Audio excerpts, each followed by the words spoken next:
جب کوئی بندہ استغفراللہ کہتا ہے تو اللہ تعالیٰ اس بندے کو فوراً دو بڑی چیزیں عطا فرماتا ہے.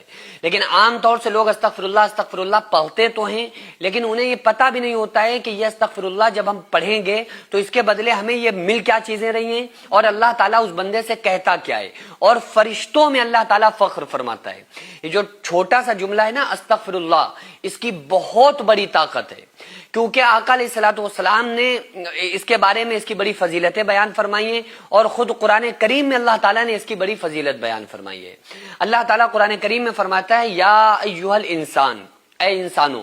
اس میں اللہ تعالیٰ نے کسی خاص مسلمان کو، مومن کو، نیکوں کو، نمازیوں کو مخاطب نہیں کیا ہے، مخاطب نہیں کیا، پکارا نہیں ہے، بلکہ اللہ تعالیٰ نے ہر انسان کو، گناہ گاروں کو، خطا کاروں کو، مکار بے نمازیوں کو، سب کو اللہ تعالیٰ نے کہا ہے. اور کیا کہا؟ یا ایھا الانسان، اے انسانوں، ما غرک بربک الکریم، تمہیں اپنے رب کریم کے بارے میں کس نے دھوکے میں ڈال دیا، یعنی تم اللہ سے دور کیسے ہو گئے. اور جب کوئی بندہ استغفراللہ پڑھتا ہے تو اللہ تبارک و تعالیٰ فرشتوں میں فخر فرماتا ہے، اور فرشتوں سے کہتا ہے اے فرشتوں دیکھو ہمارا بندہ ہم سے معافی طلب کر رہا ہے، ہمارا بندہ ہم سے بخشش طلب کر رہا ہے. استغفراللہ کا مطلب کیا ہوتا ہے؟ اے اللہ ہمیں بخش دے، اے اللہ ہمیں معاف فرما دے.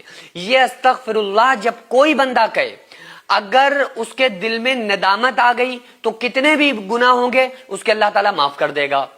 اور اس کے پڑھنے پر اس کو عطا کیا کرتا ہے کہ ایک مرتبہ ایک شخص تھا نا، ایک واقعہ لکھا ہوا ہے کہ ایک شخص تھا جو ہمیشہ یا سنم یا سنم یا سنم کہتا تھا، اپنے معبود کو پکارا کرتا تھا، اور اس کا اسلام سے کوئی تعلق ہی نہیں تھا، یا سنم یا سنم یا سنم کرتا رہتا تھا.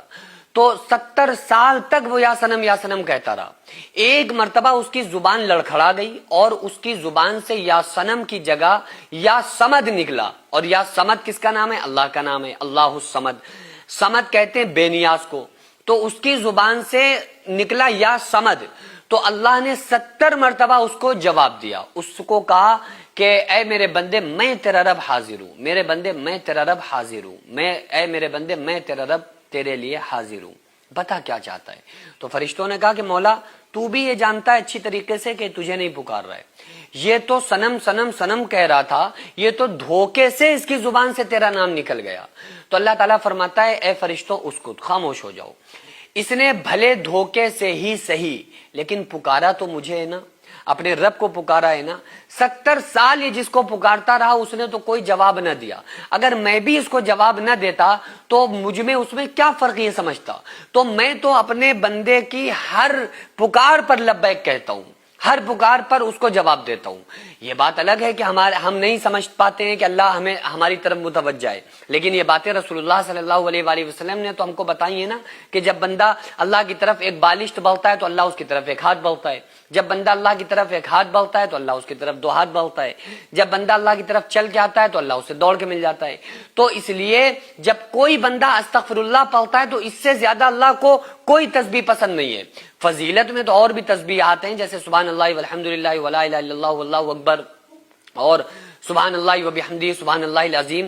یہ تسبیح بہت زیادہ متبرک ہے، لیکن یہ ایسی تسبیح ہے کہ اللہ تعالیٰ اس سے سب سے زیادہ خوش ہوتا ہے، کیونکہ اس میں بندہ اپنے گناہوں سے معافی مانگتا ہے. اور جب کوئی بندے سے گناہ ہو جائے اور اللہ کے سامنے آ کر توبہ کرتا ہے، استغفراللہ پڑھتا ہے، تو فوراً اللہ تعالیٰ اس کو بخشش عطا فرماتا ہے، اسی وقت معاف کر دیتا ہے، چاہے کتنے بھی گناہ کر کے بیٹھا ہو.